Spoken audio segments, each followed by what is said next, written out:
नमस्कार, आप देख रहे हैं इंडिया खबर 24 न्यूज और मैं हूं आपके साथ भावना। चलिए रुक करते हैं आज की तमाम ताजा और बड़ी खबरों की ओर। जबलपुर स्थित रानी दुर्गावती विश्वविद्यालय के नवागत कुल सचिव डॉक्टर रविशंकर सोलंकी द्वारा हाल ही में शासन को पत्र लिखकर अपने स्थानांतरण की मांग किए जाने का मामला तूल पकड़ता जा रहा है। कुल सचिव पद का कार्यभार संभाले महज 2 से 3 महीने ही हुए थे और इस दौरान उनके द्वारा तबादले की गुहार लगाए जाने से विश्वविद्यालय परिसर और शैक्षणिक गलियारों में प्रशासनिक कार्यशैली पर गंभीर सवाल खड़े हो गए हैं। समाचार पत्रों में आई खबरों के अनुसार कुल सचिव ने कुलपति की नीतियों और कार्यप्रणाली से क्षुब्ध होकर यह कदम उठाया है, जिससे विश्वविद्यालय का आंतरिक तनाव खुलकर सामने आ गया है। इस पूरे मामले पर प्रतिक्रिया देते हुए रानी दुर्गावती शिक्षणेतर कर्मचारी संघ के अध्यक्ष संजय यादव ने कहा है कि कुल सचिव द्वारा स्थानांतरण मांगना और तनावपूर्ण माहौल में काम करने की बात स्वीकारना इस बात का सीधा प्रमाण है कि विश्वविद्यालय में स्थितियां सामान्य नहीं है। उन्होंने आरोप लगाया है कि कुलपति के दबाव के कारण प्रशासनिक अधिकारी सहज रूप से कार्य नहीं कर पा रहे हैं। उन्होंने आगे कहा है कि जो अयोग्यता और अव्यवस्था के मामले लगातार सामने आ रहे हैं, कुल सचिव के इस कदम ने उन सभी दावों को सत्यापित कर दिया है। शासन प्रशासन को इस मामले पर संज्ञान लेकर तुरंत उचित कदम उठाने चाहिए। आज कर्मचारियों की क्रमिक अनशन का 16वां दिन है। आज हमारे संघ के महासचिव श्री अंकित श्रीवास आज वो क्रमिक अनशन पे बैठे हैं। साथ ही उन्होंने अपना रक्त दिया है, जिससे प्रतिदिन हम अपने एक एक करके कर्मचारी अपना रक्त दे रहे हैं और उससे हस्ताक्षर अभियान समाज के सर्वहारा वर्ग करा। आज बड़े ही क्षोभ का विषय है। अभी नवागत कुल सचिव डॉक्टर रविशंकर सोलवाल, इन्हें मुश्किल से 2-3 महीने हुए हैं। आज समस्त समाचार पत्रों में यह खबर प्रकाशित हुई कि यहाँ की अव्यवस्था से हताहत होकर वो यहाँ से वापस जाना चाहते हैं। तो इससे ये अपने आप में साबित हो गया कि विगत 3 वर्षों से जो कुलगुरु प्रोफेसर राजेश वर्मा यहाँ पदस्थ हैं, उन्होंने कोई काम नहीं किया है। ये अपने आप में स्वप्रमाण हो गया है। यह स्वस्फूर्त बात जागृत हो गई है कि अब वो यहाँ पर उन्हें नहीं रहना चाहिए। नैतिकता हो तो उन्हें चले जाना चाहिए, इस्तीफा तत्काल देना चाहिए। तमाम तरह के आरोपों में महिला अधिकारी का प्रकरण आप लोगों को मालूम है, माननीय उच्च न्यायालय में विचाराधीन है। यद्यपि उसमें एसआईटी गठित की गई, अयोग्यता के 2-2 प्रकरण इनके चल रहे हैं। कर्मचारी लगातार आंदोलित हैं। इसके पूर्व से अनुकंपा नियुक्ति विगत 5-6 वर्षों से नहीं हुई है। आप तो अपनी सर्व सुविधा से घूम रहे हैं, आ रहे हैं, जा रहे हैं। आज जैसी जानकारी मिली कि तकनीकी कर्मचारियों के संबंध में बैठक भोपाल में हो रही है। ऐसी कैसी समिति है जो इस तरह की भोपाल में होगी, उसकी वित्तीय अनियमितता अपने आप परिलक्षित हो रही है।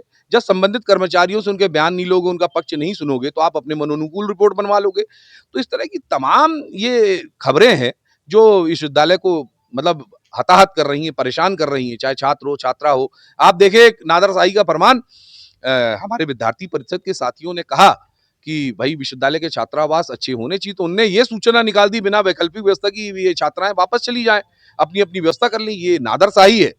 आप देखें इन कुलपति महोदय के कार्यकाल में 8 कुल सचिव बदल गए, तो इनकी किसी से कोई जमावट ही नहीं है, तो बदलना तो इनको चाहिए। मेरा कहना यह है, हमारी धारा 52 की मांग जो है सुस्पष्ट है, इन्हें जाना चाहिए। संजय जी, क्या लगता है इतना समय हो गया, आज 16वां दिन है, मांग पूरी नहीं हो रही, अगला कदम क्या होगा कर्मचारी? देखिए, हम लोग तो इस मामले में आपने ये भी देखा कि यहाँ तमाम संगठन अखबार और पेपर के माध्यम से यहाँ पर आ रहे हैं। सारे संगठन, चाहे रेलवे की यूनियन हो, मजदूर यूनियन हो, हमारे मुकेश चतुर्वेदी जी हो, कल एसएन शुक्ला साहब आए यहाँ पर, और लगातार आज ऑटो चालक संघ आने वाला है यहाँ पर। तो एक तमाम मतलब छोटे से बड़ा संघ इस अपने उसको लिया हुआ है संज्ञान में। तो ये बड़ी दुर्गति की स्थिति है। और आज हमें जो पत्र मिला, कल एक पत्र मिला, उसमें कुलगुरु ने ये स्वीकार लिया कि 3 साल में हमने कुछ नहीं किया। अभी वो पत्र देते हैं कि हम संबंधितों को लेटर दे रहे हैं। मतलब 3 साल में आपने कुछ नहीं किया, ये उन्होंने हर मामले में स्वीकार लिया।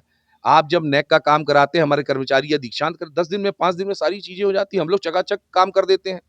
तो इसमें ये आपने स्वीकार लिया कि कर्मचारी हितैषी आप है नहीं, आपने अपनी योग्यता को स्वयं साबित कर दिया। हमारी धारा 52 की मांग है और माननीय मुख्यमंत्री महोदय, महामहिम राज्यपाल महोदय, उच्च शिक्षा मंत्री महोदय से ये निवेदन है। और मैं तो ये कहूंगा भारत के यशस्वी प्रधानमंत्री आदरणीय श्री नरेंद्र मोदी जी को भी सोशल मीडिया से ये सारी चीजें जा रही होंगी, तत्काल ऐसे अयोग्य कुलगुरु का इस्तीफा लें और यहाँ पर अपनी हस्तक्षेप करें। क्या लगता है कुलगुरु से कर्मचारी पीड़ित है, इसके अलावा भी कौन-कौन पीड़ित हो सकते हैं? ऐसा ये मैं कह रहा हूं आपसे, ये सवाल बड़ा वाजिब है आपका। ऐसा कौन सा व्यक्ति है इस शहर संस्कारधानी और प्रदेश का, बल्कि देश का, कौन नहीं प्रताड़ित है? हर कोई प्रताड़ित है।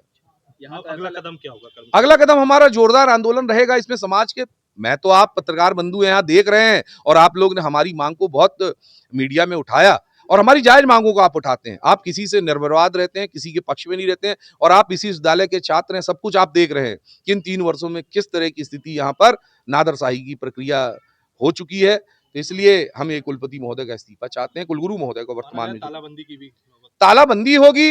हम सारे अपने सम्मानीय जो जनप्रतिनिधि महोदय हैं उनके पास अपनी मांगों के लिए जाएंगे और वो हमारे बड़े संवेदनशील लोग हैं, इस मांग को सुनेंगे, देखेंगे, उनकी समझ में हम लोग रैली के माध्यम से जाएंगे और जोरदार इस आंदोलन के लिए हम ये सबकी भावना बलवती है।